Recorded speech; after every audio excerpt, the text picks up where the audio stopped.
Yeah, I mean, it's led me to where I think I've got a unique perspective and a unique voice. But, even with that, if I approach it from the point of I'm a mom, I'm not a politician. So I can have that conversation with people on any side of any argument. And hey, no matter if your beliefs are different from me, if you've been wronged, I can go mama bear real easy.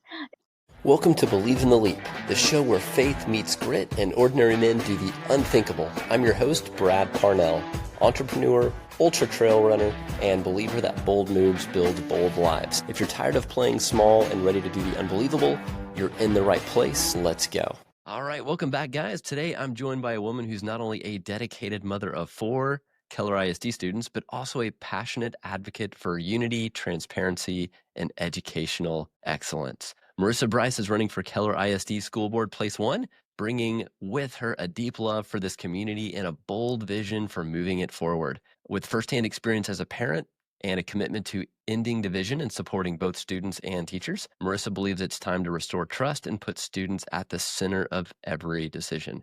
She's actually not here for politics. She is here for people. So in today's conversation, we're going to dive into her motivation for running, how she plans to navigate challenges like school funding and community tension, and what it really looks like to empower educators and serve students well. So whether you're a parent, a teacher, or a community member, this one matters. Let's take the leap. Marissa, welcome to the show. Hey, how you doing today? I am doing great. How are you today? Doing good. Been busy on the campaign trail. I bet. How's that going so far? It's going great. I'm loving having all the conversations with the different people and really getting to meet some exciting people that normally just, being a mom, you don't have those circles of influence. So it's really great to be expanding my personal circle and getting to meet all these new people. It's great. That's incredible. So I've got to ask, what inspired you to run for this school board place 1 position? What in the world happened to make you raise your hand and say, I'm going to take the leap? Man, there's so many things. So we had the giant controversy, of course, in Keller ISD over a potential detachment or split of the district. And that started causing a lot of chaos. And through that, I realized we really needed a voice of calm and reason and truth. And, I had kind of that, that feeling of, I could do that. Maybe. And then it was my kids. And I started seeing, my kids' teachers and people that I knew in the district, and they were upset. And those that knew me were coming to me and saying, hey, what's your opinion on this? Where are things at? And I started using my connections to get answers and continue to reach out. And then I realized one of the board members that I trusted was stepping down. And I was like, oh, who's taking his place? And that was, okay, no, this is me. And, as a family, we prayed about it and my kids got on board. The husband was on board. Everyone's on like, okay, we're leaping. We're doing this.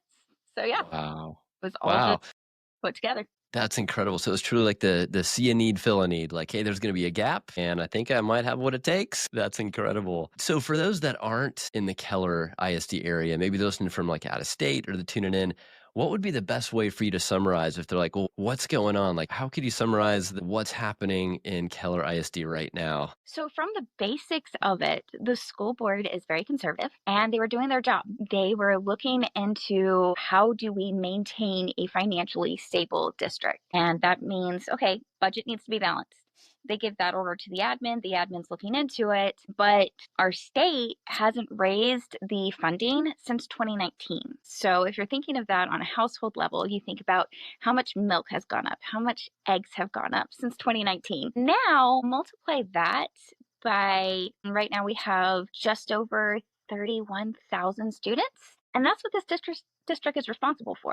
So you are talking massive type of inflation problems since 2019. And yet the state's just like, oh no, you'll be fine. You can manage it. So the board started looking into other options. And one of those options was to divide the district in half so that there would be one smaller portion and one smaller than now, but still larger portion. So it was be about 20 to 11,000 on the other side. And just to see, would it be financially beneficial to do that? And so for one side with 20,000 students, the money per student actually went up. And that was just because of how the state does their crazy formula. Don't get me started on it. they have this formula where there's like, oh, a 0.005% goes to this person, this person, this person. And it's all based on that basic allotment of 6160. So from there, you have the 20,000 has more special ed kids, more kids that are on free and reduced lunch, different things like that. So more funding gets targeted towards them. And on the side of the 11,000, the money actually went down, but they would need less central admin, which means more of the budget gets to go towards the classrooms and everything else. So there was a financial benefit. Then they asked the question, okay, is it legally something that we can do? And so they brought in their lawyer, and he looked at it and goes, yeah, so this is how you can do it, and this is how you can do it. You have to have so much space, you have to have so many population, etc. So that was the same way that any board would do business of you can, with Texas Open Meeting Act, you can have up to 3 members. It really depends on how many you have in your board, but for us, it's 3. So 3 people got together, they were discussing this idea, then they brought it in executive session, and they presented the idea, read the rest of the board in. Normally, that would happen, and then you would go down, and the next month, it would either be in the open meeting or it would be back in executive session after the other board members have had a chance to discuss it. Well, instead, it got leaked. And as they didn't have a plan in place, because this was just an idea that they were investigating, Wow. in December, come January, it hit Facebook and people went crazy. There were several people that it got leaked to, and they decided to twist the truth. And they started saying this was backroom dealings. It's all these people that just want to get rid of certain other people. And it started causing so much division. And like there were accusations of racism and snobbery. I mean, there were calls to boycott the entire city of Keller. Like, it was insane. We had students walk out of the schools in protest. I mean, one thing is you had so many people saying, no, no, no, no, we want to stay unified. We don't want to be split. But there were also people that were just reacting because they didn't know the truth. And the truth was, this is just one of those steps that you have to investigate when you're looking into finances. Personally, I took the stance of we didn't have enough information, and we didn't. And then they started going through the process. Okay, we need this report, this report, this report. Well, it takes months to get those things. They finally get it, and our bond debt is at $700 million. $700 million. Yeah. So Wow. we can't split the district. It would kill the district to have to manage those funds. And besides the fact that we would have to put forward millions of dollars of cash to say, yeah, we can maintain this. And we don't have that cash. So it was just like, this isn't going to happen. And the split's over and done. So now we're at a point of having to try to heal all of the wounds that got tossed by people that didn't want to hear the truth. They didn't want to seek the answers. And so that's where we're at now. It's a lot of hurt, a lot of resentment, and a lot of needing to speak truth clearly. Yeah.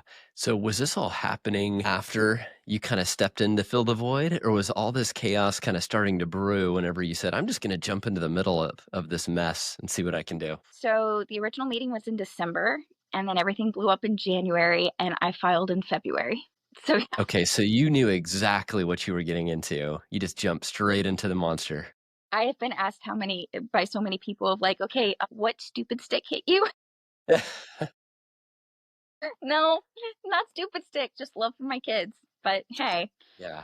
I mean, Well, that goes right in great to the next question here. So how would you say, Marissa, your personal experiences as a parent have influenced your perspective on the district's needs? and so first off, I never planned on putting my kids in public school. I planned to homeschool all of my kids. And when my oldest was in 2nd grade, he was struggling to learn how to read.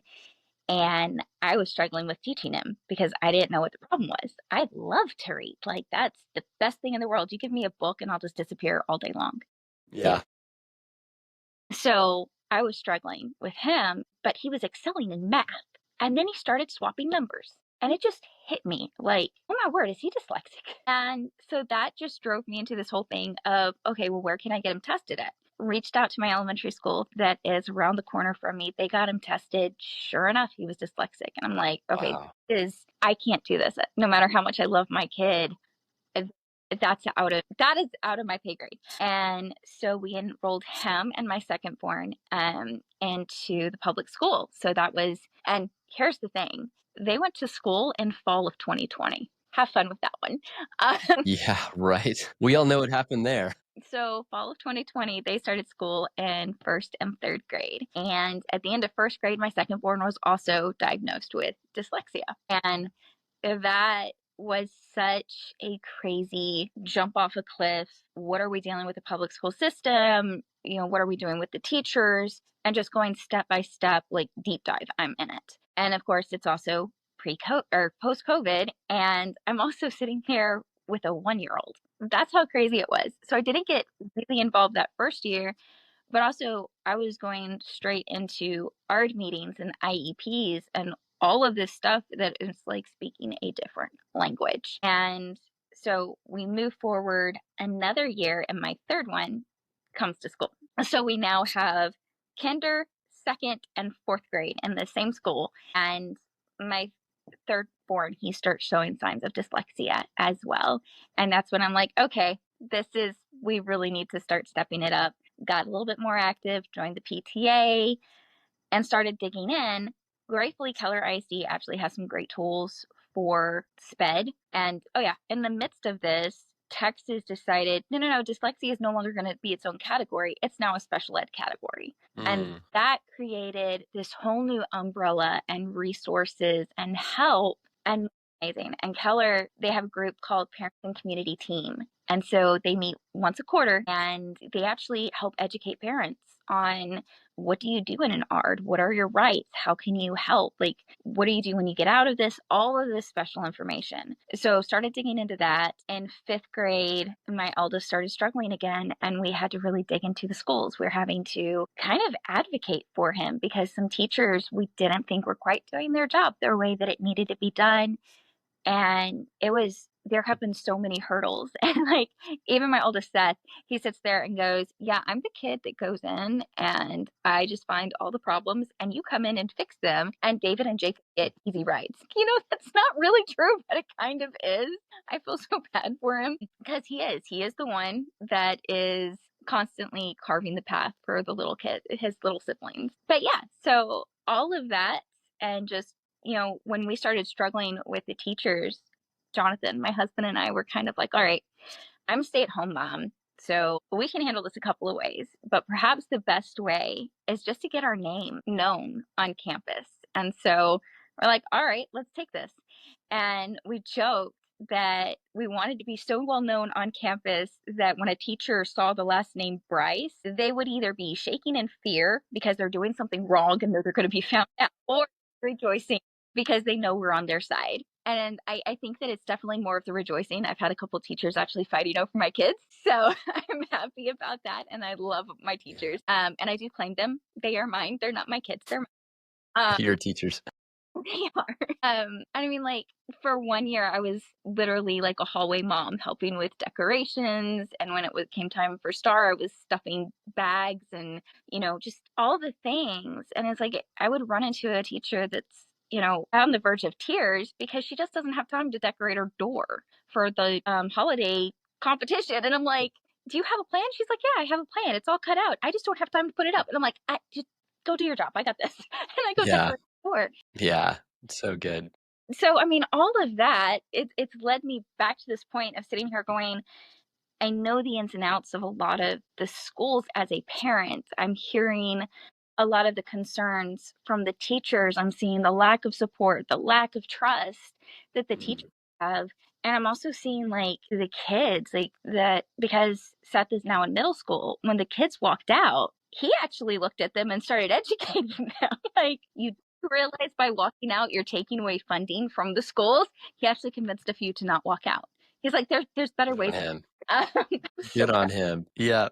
But so all of that, yeah, I mean, it's led me to where I think I've got a unique perspective and a unique voice. But, even with that, if I approach it from the point of I'm a mom, I'm not a politician. So I can have that conversation with people on any side of any argument. And hey, no matter if your beliefs are different from me, if you've been wronged, I can go mama bear real easy. So you got to give me the opportunity and really find out all of the different sides or as my husband says, find out which personality is in control right now. Yeah. So That's got to be a good strategic advantage, though, of you're in it. Like you've got kids in the school system. You've been there. Like you know inside and out. It's not just studied knowledge and reading documents and fake empathy. It's true and it's real. That's powerful. So you've expressed and talked about kind of the recent divisions with the community with proposals to reshape the district. What strategies do you think or would you implement to foster unity and rebuild trust among stakeholders? communication. We have to have clear communication. And what that's, helping the communications department formulate a better strategy, or whether it's getting out into the neighborhoods ourselves. I've got a couple of ideas because we represent so many different cities. And, especially when you're talking about Fort Worth versus Keller, they're huge. And Keller has a great city council and mayor that are really involved with celebrating the schools and celebrating their successes. But we don't really see that from any of the other cities. And you start like actually visiting campuses and you realize, oh, they could really use help with traffic. They have signs that are completely washed out. And especially on Fort Worth, trying to get attention on that is really hard. So, as a candidate, I'm actually reaching out to councilmen and mayors and trying to establish, hey, are you actually willing to get into a smaller meeting? Like, if we were to call a meeting with an HOA and the community comes and we bring in principals, would you be willing to attend so that you hear what your constituents are saying? I've gotten some good feedback. I'm getting some buy-in, so that's exciting. But I'm still waiting on Fort Worth. I've got some meetings, so we're gonna hope that that works. So that's one thing, is really making sure that instead of just communicating to 31,000, students and their families, that we're actually shrinking that to a smaller circle of, hey, we're getting into this community of 5,000 homes and communicating directly with them. And then we go over here and direct communication with this community. And excuse me, we're putting faces and actual contact and building relational currency, one on one, so that people do realize they do matter. It's not just, oh, it's this side of the tracks versus this side of the tracks. It is all of us together focusing on what is best for the kids. And I think that when we have the community involved and the community cheering on our kids, that's going to show in the schools. Their pride is going to come up. I mean, in one of my neighborhood schools, we often have trouble over the summer. The grass doesn't get mowed. And so more than once, we've had community people go over and mow it just to keep it. And some of that is, district hiring and people quitting and then it getting lost because you have 42 campuses. So sometimes things get lost. It's okay. But you have to have someone to pick you up when you're down. And right now, with everything going on, we just need to gather close and really have that clear communication, reestablish trust, and just constantly speak truth and do it with compassion and empathy. And just expect the best out of people instead of just assuming that they're out to get you. Yeah, that's good. Well said. Well said. And I know you mentioned ending the war on teachers and advocating for their empowerment. What policies or initiatives would you champion to support and retain quality educators in Keller ISD? Yeah. So once again, that goes to communication. All of the possible split was going on. So many teachers were like, okay, well, what happens to us? What happens to our contracts? If we're on this side of the split, what happens? And they were really, really stressed about it. And it showed in the classrooms. I mean, most of them were really good about keeping it out of the classroom, but some of them did. Some of them let it go in the classroom. Some of them showed up at the board meetings very angry.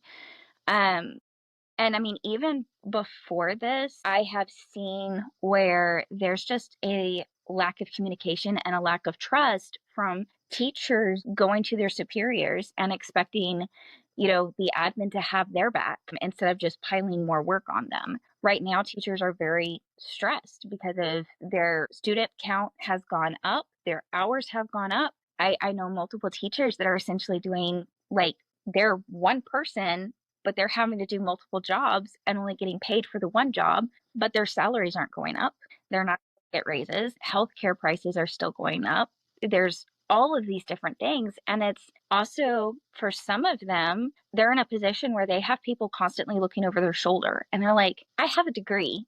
I know how to do my job. So I would want to put policies in place that empower them and not just shut them down. What that exactly looks like, I really can't speak to because I don't know the backside of things. I only know what I can see as a parent. And the biggest thing is establishing trust. So we need to hire a superintendent that can communicate all the way down saying, this is the environment we want. And that goes to the principals. And the principals say, okay, for us to have a healthy work environment in this school, here's what we need. And give that little bit of empowerment to every single person. And I get it, especially as conservatives, we're so concerned about propaganda, ideology, all these things getting into the classroom. So as parents, we're kind of like, protect my kid, protect my kid. I get it. This board has actually done a really great job over the past year of getting rid of pornographic books in our library. Policies in place to protect that. They're good. Getting rid of DEI, SEL, all the alphabets, setting up a lot of protections for teachers when it comes to pronoun use. Like there's so many guardrails in place. Okay, we can put down the pitchforks. It's not a witch hunt right now. Right now, we're needing to actually say, teachers, we've got your back. And we need to do that as parents, community, and from the board so that from the top down, bottom up, communication is clear and we rebuild the trust. If we have healthy work environments, I think we're going to maintain teachers because toxicity, I mean, I think all of us have had a job or two that has been toxic and you want to get out of there as fast as possible. So yeah. Yeah. So I know you talked a little bit, Marissa, about misinformation and just confusion, right? And that can spread so rapidly, kind of like the game of telephone. And I'm sure it just gets Yeah. crazy. So I'm curious, how would you address and correct misinformation within the community? If we're trying to build trust and clarity, how would you do that? What I would love to do is take a page out of the White House press corps. So one thing that they've been doing is they've said, look, we're going to give you access. You can speak truth. If you twist it, you're out. Now, we can't prevent media from coming into the meetings or anything like that. But what we can do is try to, as much as the board is able to, because it is admin and communications group, but to empower them to say, look, we've got a policy coming out. We're going to make a statement on it. And hey, if you would like to interview someone, we'll work to set that up. But here's the thing. If you take their words, you twist them, you put your own bias to it, you're not going to be offered that again. You're welcome to come in, you're That's welcome to good. report, but we're not going to give you exclusive access. And just continue doing that until you have reporters, until you have podcasters, whoever it is that wants to report on things. When you have a trusted network that is going to give your message, which is the truth. They're going to research it. They're going to give both sides of the story, get the interviews, like present them an avenue of communication so that it's not just social media and it's not just emailed statements or different things like that. If we have a steady stream of information that people can easily access and they know these are from sources we trust, this is coming directly from this board member, whoever it is, I think that it would really go a long way to actually helping get rid of a lot of the misinformation and miscommunication. Yeah, that's smart. Well said. Well said. So for folks listening that might be, let's say, voters in the Keller ISD area, as they consider choices for upcoming school election or board election, what message would you like to share with them? There's a lot of candidates to choose from. I'm going up against two gentlemen. And to run for this, I would hope that your heart is in the right place. I would say vote for me because I know my heart and I know that I'm willing to listen and I know what my values are. I know I'm putting the kids first and I know that I've got the teachers back. I think that I can reach across lines and I can establish a lot of trust and a lot of community. I am a conservative, so the values that come with that as far as fiscal responsibility and strong parental rights, keeping all of the distractions out of the classroom. And that's not just different propagandas, different agendas. It's also making sure that there's not distractions in the school from too many fundraising or too many extracurricular, all kinds of things that can get into the classroom and make it not just about reading, writing, math, sciences. That's where I want the focus to be. I want the students to be our focus, empowering the teachers so that they can really get in there with the students and meet the students' needs and make sure that that is customizable to every single school because there's not a school that is going to have identical students and every school is going to have different needs and letting, the principals empower them, speak to the needs. So that's my heart. I am a Fort Worth neighbor. Like, that's kind of one of my things. I am here in Fort Worth, and there's so much that we need. I am for staying at large voting. There's been some stuff about a single member district of splitting up our very large district into smaller where you only get to vote for one or two people. And I'm like, no, I'd prefer to vote for all seven because then I can hold all seven people accountable. And that's a big deal. And both of my opponents are apparently looking into single member district. So that's kind of concerning for me. Even those that are saying that they're conservative, they're like, no, this could be a solution to our problems. I'm like, or it could create more. But no, like, I'm going to be getting out. I'm going to be knocking on doors. Even if you disagree with me, I'd love to have a conversation about why. I'd love to hear your opinion. And ultimately, if you do support me, I've got my website.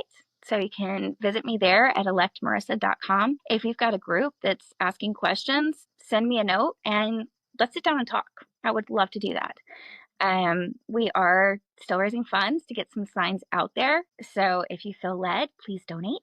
That would be amazing. Even if it's just $1, it's kind of putting your money where your mouth is. For me, one of the things that we're doing is 10% of all donations are going to the Keller ISD Education Foundation. And I've already spoken with them. And so on election day, I'm going to dart off from the polls and I'm going to head over to the Education Foundation and write them a check. And they will take that check and they're going to split it up between all 42 campuses because that's me. We're united and this is how I can give back. So we're doing that. But yeah, I really want to be a voice of the people. I want to be someone that they can respect and they can trust, but I also know that I have to earn that. So right now, hold me accountable for what I say. That's the best that I can do. That's fantastic. Well spoken. Great communicator. Marissa, if you could take like a little time machine back to Marissa right before she decided to jump in this, knowing what you know now, would you have done anything different? Would you still be doing this? Yes, I would still be doing it. There's a couple of steps I might do a little bit differently of just getting my voice out a little bit sooner. Just we had so many technical difficulties.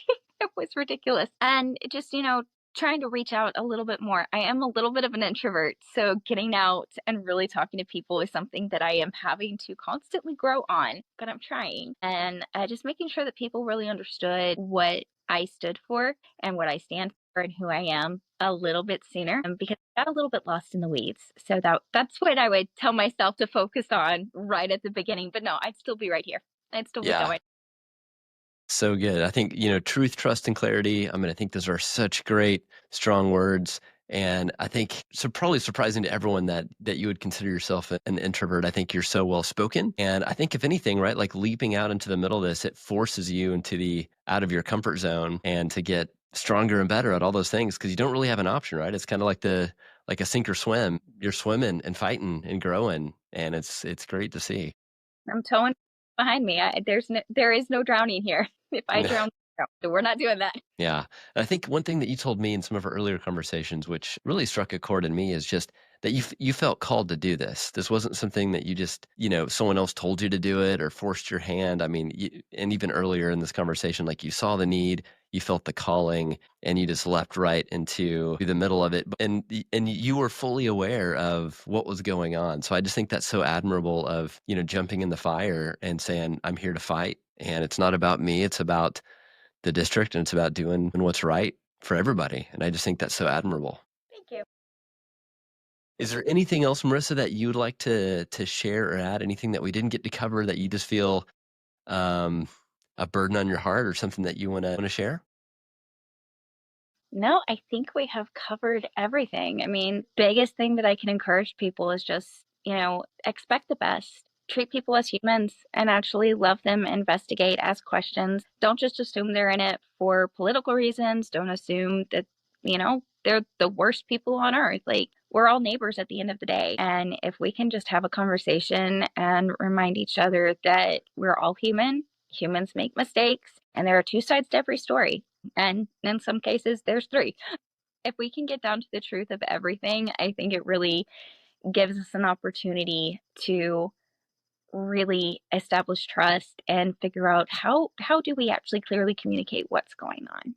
So yeah, it's why truth, trust, clarity. That's why, I landed on those when I started formulating my message. I didn't want it to be about specific policies. I wanted it to be about values because I mean, we can look at the past policies and say, here's the good, here's the bad. We don't know what policies are coming down the road. We don't know what challenges are coming at us. But if I can tell you that I'm going to be treating people with respect, I'm going to be focusing on honor and not shame, justice, mercy, things like that. I can tell you these are how I treat people. This is my value system, and making truth the most important thing and breaking it down so that every single person can understand it, so that it's not just transparent, but it is clear, and establishing trust every step of the way.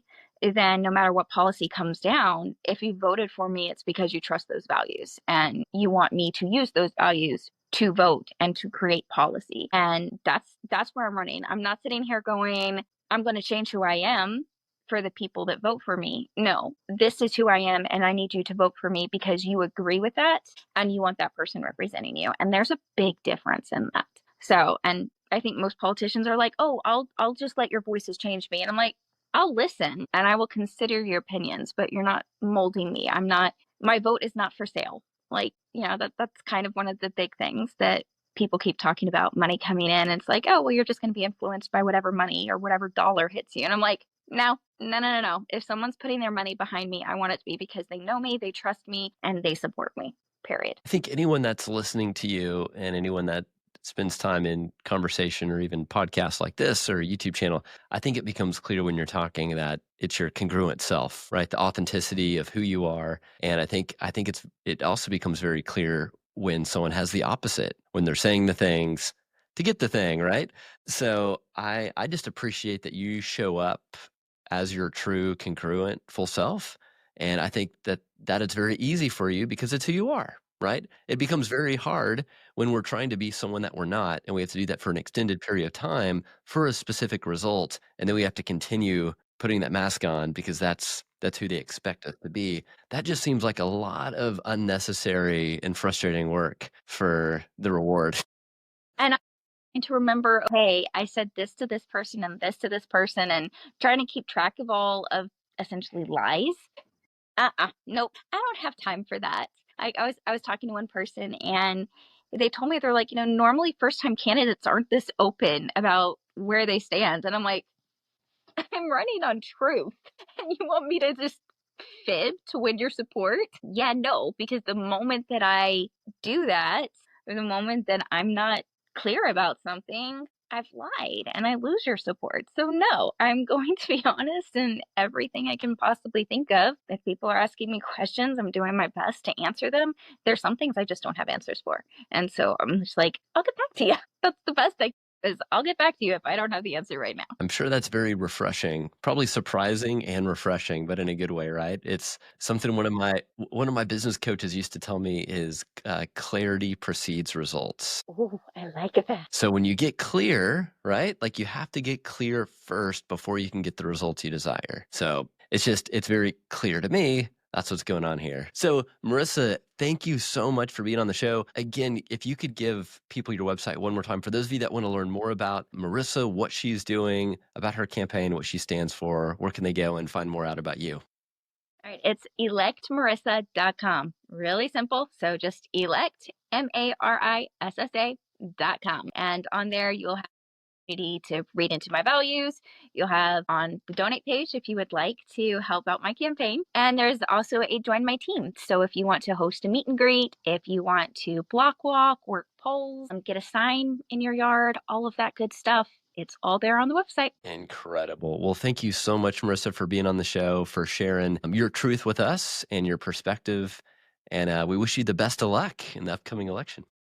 And thank you so much for having me. Absolutely. So guys, if you're listening to this and maybe you know someone that needs to hear this, please share this. Please share this with someone that if maybe they're a little uncertain or unclear of what's going on in the area, or they're interested in kind of learning more about this, that'd be the biggest gift you can give to us, is just share this with others that you think need to hear it. And we're going to have some other great guests on here with the Believe in the Leap podcast. So Marissa, thanks again. And we will catch you guys all on the next episode.